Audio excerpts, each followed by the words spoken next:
దేవుని నామమునకు మహిమ కలుగును కాక. Heavenly light ministries global prayer tower ఆధ్వర్యంలో జరుగుతున్న ఉదయకాలపు స్తుతి ఆరాధన కూడికు మిమ్మల్ని అందరినీ ప్రేమపూర్వకంగా ఆహ్వానిస్తున్నాను.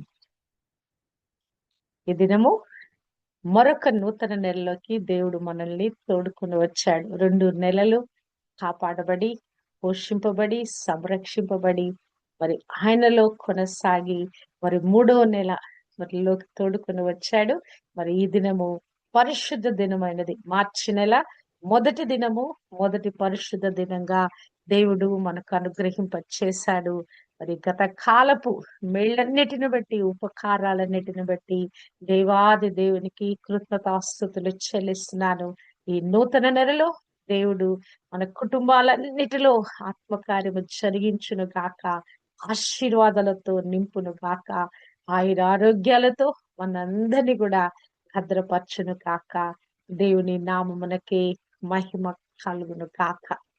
యోహాను సువార్త 18వ అధ్యాయము ధ్యానిస్తున్నాము. మరి నిన్నటి దినము క్రీస్తు ప్రభుని మరొక గెత్సెమనే తోటలో నుంచి వారు పట్టుకొని మరి ఈడ్చుకొని వెళుతున్నట్లుగా మనం ధ్యానించాము. మత్తయి సువార్త 26:57, మరి అలాగున మార్కు 22లో చూస్తే గనక మార్కు 14, లూకా 22లో చూస్తే మరి ప్రభుని వాళ్ళు పట్టుకుని బంధించి ఈడ్చుకుని తీసుకుని వెళుతున్నారంట. మొట్టమొదటిగా ఆయన ఎక్కడికి తీసుకువెళ్లారని మనం చూస్తే యోహాను సువార్త 18వ అధ్యాయము 12వ వచనము. అంతట సైనికులను సహస్రాధిపతియు యూదుల బంట్రోతులను యేసును పట్టుకొని ఆయనను బంధించి మొదట అన్న యొద్దకు ఆయనను తీసుకొని పోయి, అసలు ఈయనకి మరి ఆ యొక్క ఆ అంటే అక్కడ ఉన్నటువంటి పరిపాలన విభాగానికి ఆయనకి ఎటువంటి సంబంధం లేదు. అన్న అనే ఆయన యొద్దకు మొదట తీసుకుపోయారంట. అసలు ఎవరు ఈ అన్న అని చూస్తే గనక అతడు ఆ సంవత్సరము ప్రధాన యాజకుడైన కయపకు మామ. చూడండి, ఒక మామ ఎంత అధికారము కలిగి ఉన్నాడు. ప్రధాన యాజకుడు కయపై ఉన్నాడు. మరి ఆ కయపకు మామ అయిన ఆయన వద్దకు మొదటగా ప్రభును తీసుకొని వెళుతున్నారంట. అంటే లోకంలో యొక్క మరి రిలేషన్స్ ఎట్టి విధంగా, ఈ యొక్క పాలిటిక్స్ లో మరి ఎట్టి విధంగా ఆ మరి రిలేషన్స్ అనే వాళ్ళు ఎట్టి విధంగా వారు ప్రాబల్యం కలిగిన వారై ఆ పరిపాలనను మరి చేతికి తీసుకుంటారు. మరి ఆ దినాల్లో ఉన్నట్టుగా కూడా మనము చూడగలము.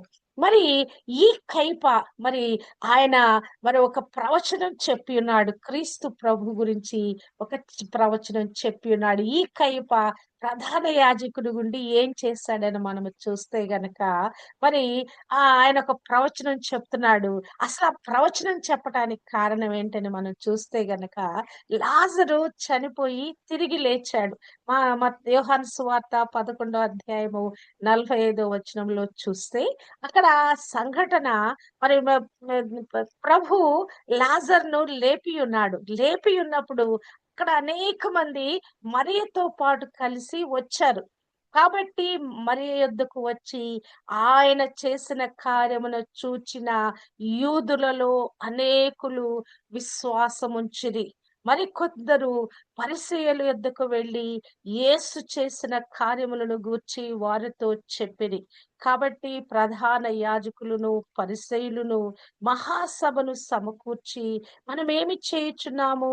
ఈ మనుషుడు అనేకమైన సూచక్రియలు చేయుచున్నాడే, మనము ఈలాగు చూచుచు ఊరకుండిన ఎడల అందరూ ఆయన యందు విశ్వాసం ఉంచెదరు.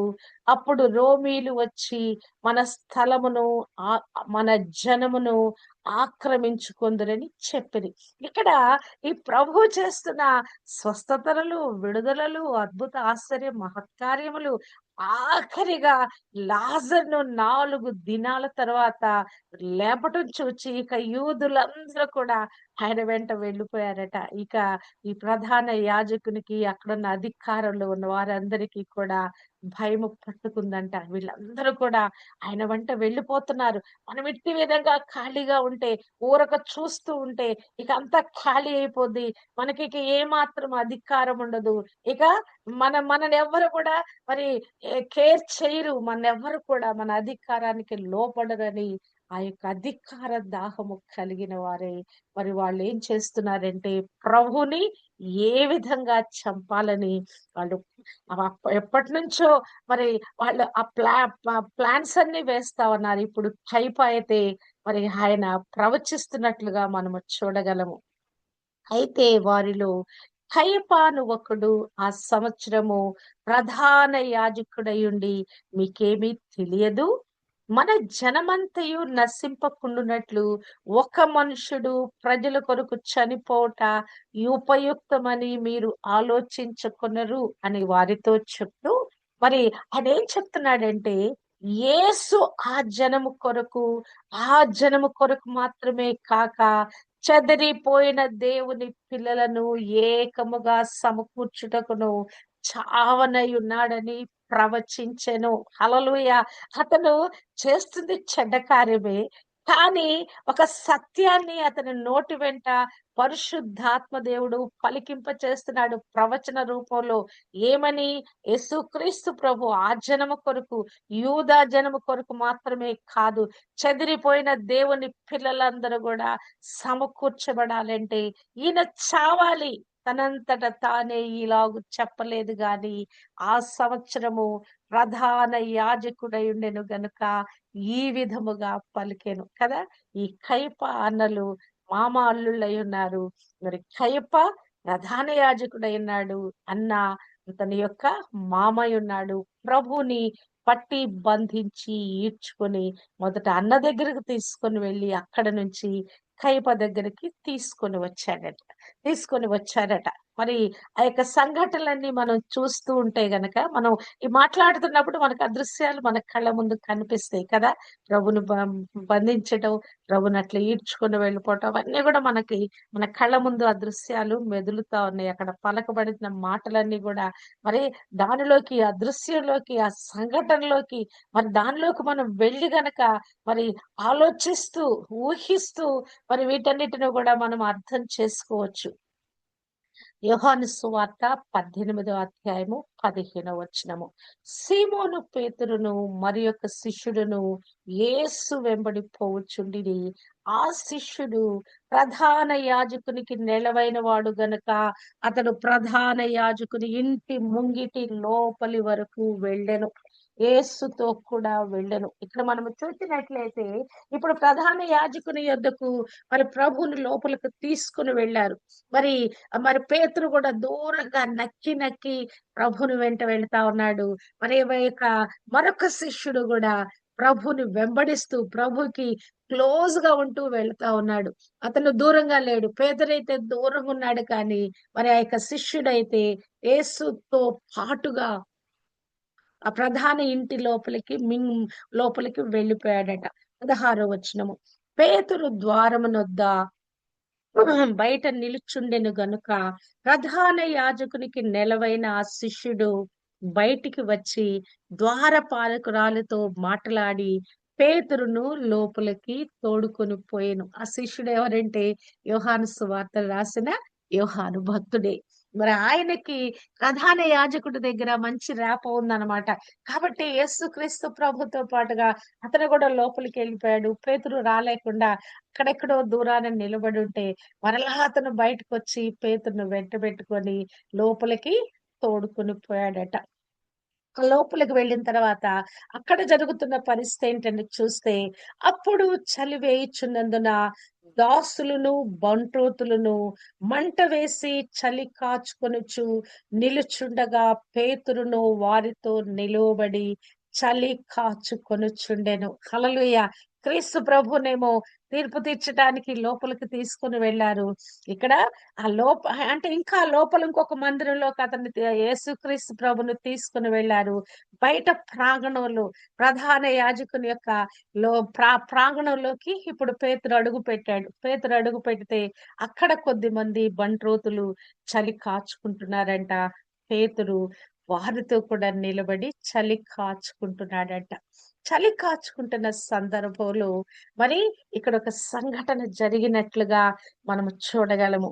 మరి పేతురు ప్రభుని డినై చేసినట్లుగా, నీవెవరో నాకు తెలీదు, ఆయన ఎవరో నాకు తెలీదని మరి పలికినట్లుగా, మరి ప్రభువు చెప్పిన ప్రవచనము ఇక్కడ నెరవేర్చబడినట్లుగా మనము చూడగలము.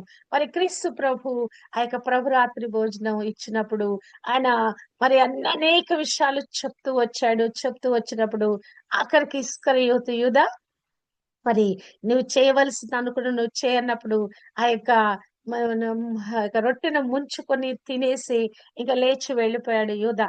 క్రీస్తు ప్రభుని పట్టించడానికి వెళ్ళిపోయాడు. ఇప్పుడు ప్రభు మీరు కూడా వెళ్ళిపోతారా అని వారిని ప్రశ్నిస్తాడు. మరి మీరందరూ కూడా నాతో ఉంటారా అనే ప్రశ్నిస్తున్న సమయంలో ప్రభు మరి అక్కడ ఉన్న శిష్యులందరూ కూడా మేము ఎక్కడికి వెళ్ళిపోతామయ్యా, మేము నువ్వు ఎక్కడకు వెళితే అక్కడికి వస్తామని మరి చాలా బీరాలు పలుకుతారు. పలికినప్పుడు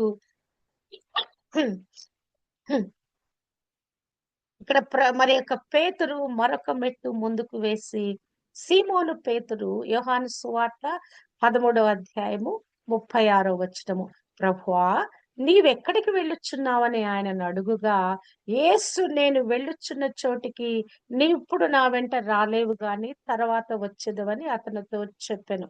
ఇప్పుడు ప్రభు ఏం చెప్తున్నా అంటే, నేను వెళ్ళిపోతున్నాను, మరి నేను మరి మిమ్మల్ని విడిచిపెట్టి కొంతకాలం ఎడబాటవుతానంటే ఎక్కడికి వెళ్ళిపోతున్నావు అని పేతురు అడుగుతున్నాడు. అప్పుడు పేతురు అంటున్నాడు, నేనెందుకు నీ వెంట రాలేను, నీ కొరకు నా ప్రాణము పెట్టుదునని ఆయనతో చెప్పగా, మరి ఇగో మిమ్మల్ని వదిలిపెట్టి వెళుతున్నాను, మీకు నాకు ఎడబాటు అవుద్దంటే, లేదు ప్రభువా నీ వెంట నేను వస్తాను, నువ్వు ఎక్కడికి పోతే అక్కడికి వస్తాను, నీకోసం నా ప్రాణం కూడా ఇచ్చేస్తానంటే ప్రభు అంటున్నాడు, యేసు నీవు నా కొరకు ప్రాణము పెట్టుదువా, నీవు నన్ను ఎరగనని ముమ్మారు చెప్పక ముందు కోడి కుయ్యదని నీతో నిశ్చయముగా చెప్పుచున్నాను. ఈ రాత్రి కోడి కుయ్యక మునుపే నీవు నన్ను ఎరగనని ముమ్మారు చెప్తావని నిశ్చయముగా చెప్తున్నాను. కోడి 2 మారులు కూస్తది, నువ్వు మరి నన్ను ఎరగనని ముమ్మారు చెప్పే లోపల మరి 2 సార్లు కోడి కూస్తది అని ఇక్కడ ప్రభు అతనితో మరి ఆ యొక్క ప్రభురాత్రి భోజన సందర్భంలో మాట్లాడినట్లుగా చూడగలము. అంటే దేవుని నోట నుంచి వచ్చే ఏ మాట కూడా నిరర్ధకం కానేరదండి. ప్రభు ఒక మాట చెప్పాడంటే అది అవును ఆమెనంటే అది జరిగిపోద్దంటే దాన్ని ఎవరు కూడా మార్చలేరు. దాన్ని ప్రభు ఒక మాట పలికాడు, ఇంకా ఇక్కడ నిశ్చయముగా జరుగును, నిశ్చయముగాని అనేకమైన సార్లు ప్రభు తన ప్రసంగాలలో మరి నిశ్చయముగా నిశ్చయముగా అనే పదం పలుకుతాడు. అష్యూరిడ్లీ మరి ఖచ్చితంగా ఇది జరుగుద్దని చెప్తాడు. మరి పేతురు పాపము, మరి దేవుడంటే క్రీస్తు ప్రభు అంటే ఎంతో ప్రేమ, ఆయన కొరకు ఏమైనా చేయాలనే తపన, ప్రభు వలె జీవించాలని ఒక జీల్ కలిగిన వాడు. మరి ఆయన తనకున్నటువంటి తన ఉద్దేశములో నుండి మరి తన యొక్క ఆలోచనలో నుంచి ప్రభుని వెంబడించాలని ఆ యొక్క ఉద్దేశము కలిగిన వాడే, ప్రభు కొరకు ప్రాణమన్నా పెట్టాలని ఒక తపన కలిగిన వాడే మాట్లాడాడు. గాని ప్రభు జరగబోతున్న సంభవాన్ని ముందే చూసి మరి పేతురుని నివారించినట్లుగా మరి చూడగలము. అదే విధంగా ఇక్కడ ప్రభుని లోపలికి తీసుకెళ్లి తీర్పు తీరుస్తా ఉన్నారు. ఇక్కడ బయట పేతురుకి అక్కడ ఉన్నటువంటి బంట్రోతులకి సంభాషణ జరుగుతా ఉన్నది. ప్రభువుని మరి లోపలికి తీసుకొని వెళ్ళిన తర్వాత జరుగుతున్న సంఘటన ఇది. ఈ సంఘటన మనము చూసినట్లయితే, ద్వారమునొద్ద కావలి కాయుచున్న ఒక చిన్నది పేతురును, నీవును ఈ మనుషుని శిష్యులలో ఒకడవు కావా అని చెప్పగా అతడు కాదనను. మరి అక్కడ ఉన్నటువంటి చలి కాచుకున్న వారందరూ కూడా నీవును ఆయన శిష్యులలో ఒక్కడవా అని అడగగా అతడు నేను కాను, నేను ఎరగను అంటున్నాడు. ప్రభు మరి మరి పేతురు తనకై తాను ఈ మాటలు చెప్పటం లేదండి. కొన్నిసార్లు అప్రయత్నంగాని, కొన్నిసార్లు మనకు తెలియకుండానే కొన్ని మాటలు మనం మాట్లాడేస్తాం. మన హృదయంలో, మన ఆలోచనలో, మన ఉద్దేశంలో ఒక మాట ఉంటుంది,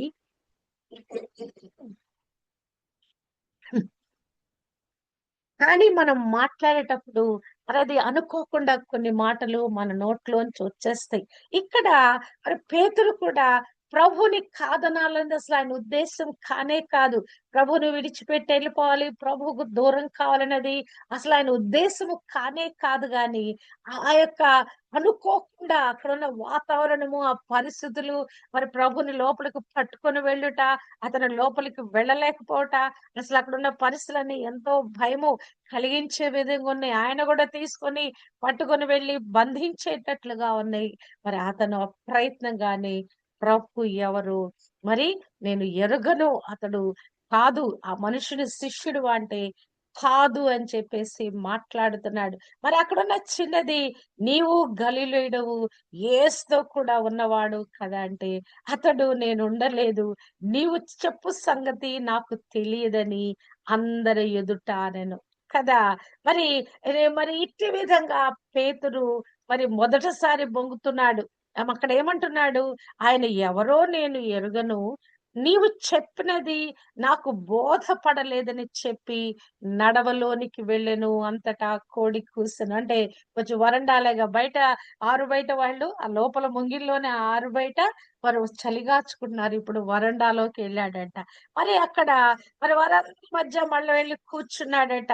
మరి వాళ్ళు అతన్ని చూచి వీడు అతనితో కూడా ఉండెను అన్నప్పుడు పేతురు, అమ్మాయి నేను అతనిని ఎరుగునని చెప్పి ఇక్కడ స్పష్టంగా చెప్తా ఉన్నాడు.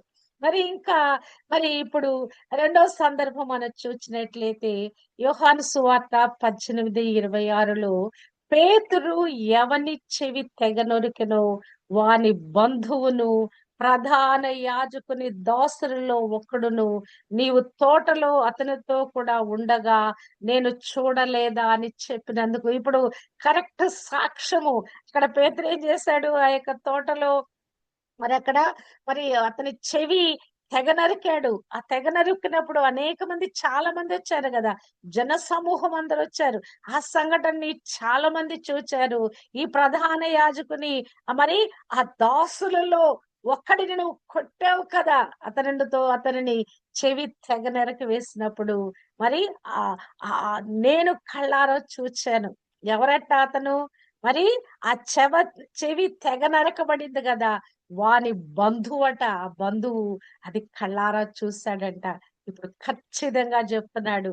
నీవు మరి ఆ తోటలో ఉన్నావు కదా! అతని చెవి నువ్వు నరికావు కదా! కదా! ఈ సంఘటన అక్కడ జరిగింది గదా! నేను చూచాను. అతనితో నీవు ఉన్నావని ఖచ్చితంగా చెప్తుంటే, పేతురు నేను ఎరుగనని మరి ఒకసారి చెప్పెను. వెంటనే కోడి కూసెను. హల్లెలూయా! హల్లెలూయా! ఇక్కడ వాళ్ళు ఎంత సాక్ష్యాలు చెప్తున్నారంటే, వీడును నజరేయుడగు యేసుతో కూడా అక్కడ ఉండెనని వారితో చెప్పగా కదా! ఈ మనుష్యుడు, ఆ మనుషుడితో నువ్వున్నావు కదా! ఆ తోటలో నువ్వున్నావు. గలిలీలో నువ్వు గలిలీయుడి వాడుగా ఉన్నావు కదా! అసలు ఎన్ని రకాల గుర్తులు చెప్తున్నారో చూడండి. యేసుక్రీస్తు శిష్యుడుగా ఉన్నావు. మరి నువ్విట్టి విధంగా ఆ చెవి తెగ నొరికిన వాడుగా ఉన్నావు. ఇన్ని విధాలుగా వాళ్ళు గుర్తులు, సాక్ష్యాలతో చెప్తా ఉంటే మరి అతను మరి ఒట్టు పెట్టుకొని నేను ఉండలేదు, ఆ మనుష్యుని నేను ఎరుగనని మరలా చెప్పెను కదా! రెండోసారి మరలా చెప్తా ఉన్నాడు. అతడు మరలా నేను కాను. మరి వాళ్ళేమో ఖచ్చితంగా నీవు అంటే అప్పుడు పేతురు ఈ నేను కాననెను. ముందుగానే అమ్మాయి నేను కాదంటున్నాడు. ఇక్కడ ఎవరైతే ఆ యొక్క చెవి తెరక తెగ నరకబడిన వాని యొక్క బంధువు మరి నీవే అని చెప్పినప్పుడు అతనితో ఓయి నేను కానంటున్నాడు. మరి మూడవదిగా చూచినట్లయితే కొంతసేపైన తర్వాత అక్కడ నిలబడిన ఉన్నవారు పేతురు యొద్దకు వచ్చి నిజమే, నీవును వారిలో ఒక్కడివే, నీ పలుకు నిన్ను గూర్చి సాక్ష్యమిచ్చుచున్నదని అతనితో చెప్పిరి. హల్లెలూయా! కదా! క్రీస్తు ప్రభు శిష్యుడుగా మరి ఆ వేషము, ఆ వేషధారణ, మరి అతను వేసుకున్న అతనున్నటువంటి ఆ తీరు, అతని గురించి ఏం చెప్తుంది? మరి అతను పలికే మాట తీరు, నీ పలుకు నిన్ను గూర్చి సాక్ష్యమిచ్చుచున్నదని అతనితో చెప్పిరి. హల్లెలూయా! హల్లెలూయా! కదా! మనం మనను చూచి ఈమె క్రైస్తవురాలు, ఈమె క్రీస్తు శిష్యురాలు అని చెప్పే విధంగా మనం ఉండాలి కదా! ఉండి ఇలాగున పేతురు వలె మనం బొంకేవారు ఉండకూడదు కదా! నీవు నిజముగా మరి నీ పలుకు సాక్ష్యమిస్తుంది. నువ్వు ఖచ్చితంగా ఆయన శిష్యుడివే. నీ వేషధారణ, నువ్వు వేసుకున్నటువంటి ఆ దుస్తులు, నువ్వు మాట్లాడుతున్న తీరు ఖచ్చితంగా ఆయన శిష్యుడివే, ఆయనతో ఉన్నవాడివే అని మరి చెప్తా ఉంటే అప్పుడు మరి పేతురు చెప్తున్నాడు. మరి ఆయన ఆ మనుష్యుని నేను ఎరగనని చెప్పి శపించుకొనుటకును, ఒట్టు పెట్టుకొనుటకును మొదలుపెట్టెను. మరలా వెంటనే కోడి కూసెను. హల్లెలూయా! మరి చూడండి, ఆ ఆ యొక్క ప్రాణ భీతి అనేది మానవుని ఎలాగున మార్చివేస్తదో చూడండి. ఇక ఆయన మరిక ఆ మాటను నమ్మించటానికి వాళ్ళేమో దృఢంగా చెప్తున్నారు. యేసుతో నువ్వున్నావు. నువ్వు గలీలుడవు. నీ వేషం చెప్తా ఉంది. నీ మాట చెప్తా ఉంది. నువ్వు ఆయనతో ఉన్నావు. ఆ తోటలో కూడా నువ్వున్నావు. ఈ విధంగా వాళ్ళేమో నొక్కి, నొక్కి మాట్లాడుతున్నారు. ఒక్కళ్ళు కాదు కదా! చిన్నది చెప్తా ఉంది. ఆ పాలకురాలు చెప్తా ఉంది. తర్వాతొచ్చేసి అక్కడున్నటువంటి మరి మల్కు యొక్క మరి బంధువు చెప్తా ఉన్నాడు. అక్కడ చూస్తున్న వారందరూ చెప్తా ఉన్నారు. ఇంతమంది ముందు మరి ఇక్కడ పేతురు ఏం చెప్తున్నాడండి? నేను ఎరుగునని శపించుకోవటానికి, ఒట్టు పెట్టుకోవటానికి మొదలుపెడితే మరలా రెండవ మారు కోడి కూసిందట. అతడింకనూ మాటలాడుచుంటుండగా పేతురు, ఓయి నీవు చెప్పినది నాకు తెలియదు కదా! అతడు ఏం చెప్తున్నాడట? వీడును నిజముగా అతనితో కూడా ఉండెను. వీడు గలిలయుడని దృఢముగా చెప్పెను. వాడి ఇక అవతల వాడు చెప్తున్న మాట దృఢంగా, ఖచ్చితంగా చెప్తున్నాడట. ఇతను ఖచ్చితంగా అతని శిష్యుడే. అతను వెంబడించిన వాడే. ఇతను ఆ గలీలయ వాడే అని సాక్ష్యము దృఢంగా చెప్తా ఉంటే ఇక్కడ ప్రభు మరి ఇక్కడ పేతురు మరి నేనెవరో మరి ఆయనెవరో నాకు తెలీదని ఒట్టు పెట్టుకుంటున్నాడంట. మరి ఇంకను తన్ను తాను శపించుకుంటున్నాడంట. కోడి కూయక మునుపు నీవు నన్ను ఎరుగనని ముమ్మారు చెప్పెదవని యేసు తనతో అనిన మాట పేతురు జ్ఞాపకము తెచ్చుకొని లోపలికి పోయి సంతాపపడి ఏడ్చెను. అబ్బా! అది జ్ఞాపకం తెచ్చుకొని తలపోయిచూ ఏడ్చినట. వెలుపలకు పోయి సంతాపపడి ఏడ్చెను. హల్లెలూయా! హల్లెలూయా! ఇదండి పశ్చాత్తాప హృదయం. మనం కూడా పొరపాట్లు చేస్తాం. మనం కూడా బలహీనులమే. లోకంలో అనేక విధాలుగా క్షణమాత్రలో తప్పిపోతాం. ఆలోచనలో తప్పిపోతాం. ఎవరితోనన్నా మాట్లాడేటప్పుడు తప్పిపోతాం. కానీ వెంటనే మనము గ్రహించిన వారమై పశ్చాత్తాపపడాలి. చేసిన పొరపాటుని మనం గ్రహించి దాని విషయమై పశ్చాత్తాపడి విడిచిపెట్టేటట్లుగా ఉండాలి. దాన్ని మనం క్యారీ ఫార్వర్డ్ చేయకూడదు. చాలా సార్లు మనం ఏం చేస్తాంటే లోపల నుంచి మనస్సాక్షి మనతో మాట్లాడుతా ఉంటది. నువ్వు పొరపాటు చేస్తున్నావంటే దానికి మాటకు లోబడకుండా మనం ఏదో పొరపాటు చేసాం. పొరపాటు చేసిన తర్వాత గూడా ఒప్పుకో అని పరిశుద్ధాత్మ దేవుడు మనలోంచి చెప్తాడు. కొన్నిసార్లు అది గూడా ఆత్మ దేవునికి లోబడవు మనం. ఏమైపోద్ది? వాత వేయబడిన మనస్సాక్షికెళ్ళిపోతాం. లేకుంటే ఆ యొక్క రాతి నేలగా అయిపోతాం. అందుకే ఎప్పటికప్పుడు మరి పరిశుద్ధాత్మ దేవుడు మనకు కన్విక్ట్ చేస్తున్నప్పుడు, మనల్ని లోపల నుంచి ఒప్పింప చేస్తున్నప్పుడు వెంటనే ఒప్పుకొని దాన్ని విడిచిపెట్టేయాలి. ఇక్కడ పేతురు కూడా కదా! ఇప్పుడు 3 సార్లు మరి ఆయన ఎవరో ఎరగడని చెప్పిన తర్వాత, ఆ కోడి కూసిన తర్వాత వెంటనే అతనికి స్పృహొచ్చింది. మొదట కోడి కూసినప్పుడు అతను పట్టించుకోలేదు గాని, అంటే అతని ఆత్మలో ఇంత మెలుకు గలిగిన స్థితి రాలేదు గాని, రెండో మారు కోడి కుయ్యగానే అతనిలో నిజమైన స్పృహొచ్చింది. అసలు నేను ఎవరిని అంటే అసలు నేను ఇక్కడికి ఎందుకు వచ్చాను? అసలు కారణం ఏంటి? సందర్భం ఏంటి? అసలు నేను అబద్ధం ఆడటం ఏంటని అతను అప్పుడు అతనికి అతని యొక్క మనస్సు ఆ స్పృహ వచ్చిన వాడై ఇక్కడ ఏం చేస్తా ఉన్నాడు? ఏడుస్తా ఉన్నాడు. సంతాపపడ్డాడంట. అబ్బా! తలపోయిచూ ఏడుస్తున్నాడంట. అబ్బా! చూడండి నిజంగా ఎంత బోరు బోరున ఏడ్చుకుంటే అప్పుడు అతను ఇక సిగ్గుపడుండడు, భయపడుండడు. వారు నన్ను చూస్తారేమో అని అనుకోని ఉండడు. బయటికి వెళ్ళిపోయాడంట.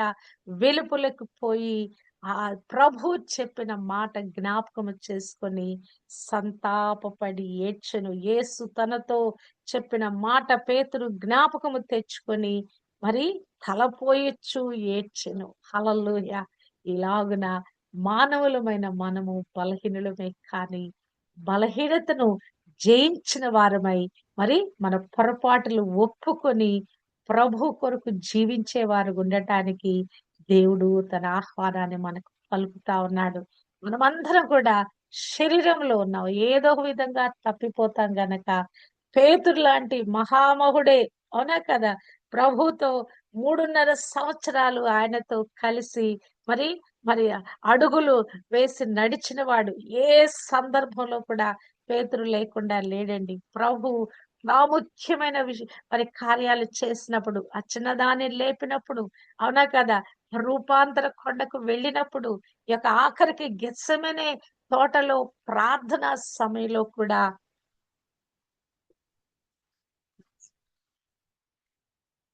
యోహాను, యాకోబులతో పేతురు ఉన్నట్లుగా మనము చూడగలము. అంటే ఆంతరంగిక శిష్యుల గుంపులో పేతురు ఉన్నాడు. అంటే ప్రభుకి సమీపంగా ఉన్న ఆ గుంపులో ఉన్నాడు. ఇన్నర్ సర్కిల్‌లో ఉన్నాడు. కానీ ఒక శారీరక మానవుడుగా మరి ఇక్కడ ఆయన పొరపాటు చేస్తున్నాడు. కానీ పరిశుద్ధాత్మ దేవుడు ఆయన వెంటనే ఆయనకు కృపిచ్చాడు. ఆ పొరపాటును ఒప్పుకొని మరి దాన్ని క్షమాపణ వేడుకునే హృదయం అతనికి కలిగింది. అతను తన్ను తానుగా తిరిగి క్రీస్తు ప్రభుతో రికన్సైల్ చేసుకుంటున్నట్లుగా మనము చూడగలము. తర్వాత పేతురు గురించి మరి ప్రభు తిరిగి లేచినంత వరకి మరి ఎక్కడా కూడా రికార్డులో రాయబడలేదు. మరి పేతురు ఆ వెలుపల నుంచి బయటికి వెళ్ళిపోయాడేమో.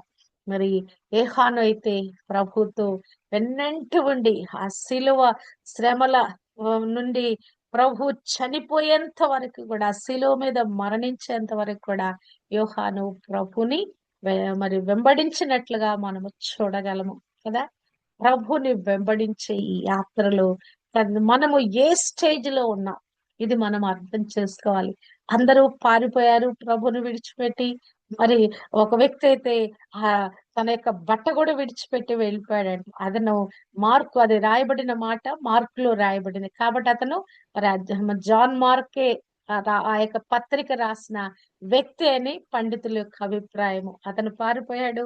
మిగతా 10 మంది శిష్యులు పారిపోయారు.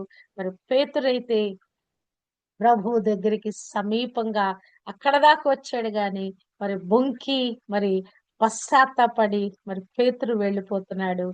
కానీ యోహానైతే ప్రభును వెంబడిస్తూ మరి ఆ యొక్క శిలువ మరణముతో ప్రభుతో ఉన్నట్లుగా మనము చూడగలం. మన ఆత్మీయ జీవితం యొక్క స్టేజెస్ వీళ్ళందరి ద్వారా మనం అర్థం చేసుకోవచ్చు. ఎక్కడున్నాం మనం? ప్రభు తో కలిసి నడిచే ఈ యాత్రలో మన విశ్వాసపు లెవెల్ ఎక్కడ ఉన్నది అనే దాన్ని వీరందరిని బట్టి మనం గ్రహించవచ్చు. ఎవరైనా క్రీస్తు నామము నిమిత్తము మనల్ని శ్రమ పెట్టడానికి వచ్చినప్పుడు మనం పారిపోయే గుంపులో ఉన్నామా? లేకుంటే ప్రభు ఎవరో ఎరగము అనే గుంపులో ఉన్నామా? మరణమైనా పర్వాలేదు. ప్రభుతోనే మేము ఉంటాము. ప్రభు కొరకే మేము జీవిస్తామని ఆ శ్రమ అనుభవించటానికి మనం సిద్ధపడదామా? కనుక ఈ ఉదయకాలము ప్రభు సిలువ వేయబడపోతున్న ఈ సందర్భంలో మనకి ప్రశ్న వేస్తున్నాడు. మన ఆత్మీయ జీవితపు లెవెల్ ఏ లెవెల్‌లో ఉంది?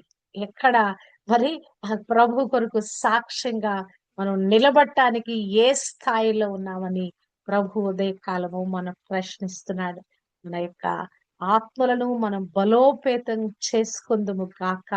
మరి అది ఏదైనా మరి ఆ ఖడ్గము లేకుంటే ఒక తుపాకీ మన మీద పెట్టినా కూడా మనము బెదరక వెనుతీయక ప్రభు కొరకే ప్రాణాలు అర్పించటానికైనా మనం ముందుకు కొనసాగటానికి అటువంటి విశ్వాసములో మనము కొనసాగుదుము కాక. ఎప్పుడు నేను చెప్పే ఒక చిన్న ఒక ఎగ్జాంపుల్ జరిగిన నిజ సంఘటన చెప్తాను. రొమేనియా కమ్యూనిస్ట్ కంట్రీస్ లో మరి పిట్టలు కాల్చి చంపినట్టు చంపేసేవాళ్ళంట. ఒక కుటుంబము తల్లి తండ్రి చిన్న బిడ్డ ఉన్నారు. వాళ్ళొచ్చి నీ భార్యను, కుమార్తెను చంపేస్తావు. నువ్వు క్రీస్తు విశ్వాసాన్ని విడిచిపెట్టకపోతే అంటే అతను ఒప్పుకోడు. నేను విడిచిపెట్టనంటే భార్యను చంపేస్తారు. ఆఖరికి తన కుమార్తెను కూడా చంపుతామంటే ఇక అతను సంశయిస్తున్నాడు. ఆయన మరి భయపడుతున్నాడు. కుమార్తెను చంపుతాడంటే ఇంక ఆయన ఇక క్రీస్తుని డినై చేద్దాం అనుకున్న సమయంలో కుమార్తె కేక వేస్తుంది. నానా మనం చచ్చిపోతే పరలోకంలో కలుసుకుంటాం. నువ్వు మాత్రం క్రీస్తుని కాదని చెప్పొద్దు అని చెప్పేసి ఆ పిల్ల కేక వేస్తుంది. మరి ఆ పిల్లను షాట్ తోటి చంపేశారు. ఆ తర్వాత అతను కూడా చంపేశారట. నిజమైన గాథ ఇది. నిజంగా జరిగిన సంఘటన ఇది. అట్టి విధంగా ప్రభు కొరకు జీవించాలని చిన్న బిడ్డలో కూడా ఒక తపన కలిగిందండి. చచ్చిపోతే పరలోకంలో కలుసుకుంటామని చిన్న బిడ్డ నోట వచ్చింది. మనము కూడా ఒక శ్రమలలో క్రీస్తు కొరకైన ఈ పరిస్థితులు ఎంతో విపత్కరంగా ఉన్నాయి మన భారతదేశంలో.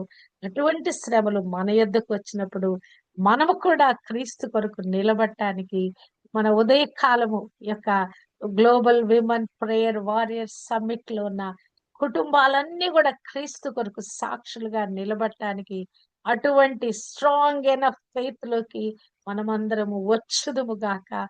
ప్రభు కొరకు ప్రాణాలను ఇవ్వటానికి మనము మరి సంసిద్ధులుగా చేసుకొందుము కాక. అట్టి కృప మన టీం అందరికీ అనుగ్రహింప చేయును కాక. ఎన్నటెన్నటికీ క్రీస్తు ఎవరు అని మాకు తెలియదు అని చెప్పకుందుము కాక. ఈ కృప దేవుడు మనందరికీ అనుగ్రహింప చేయును కాక. ఆమేన్.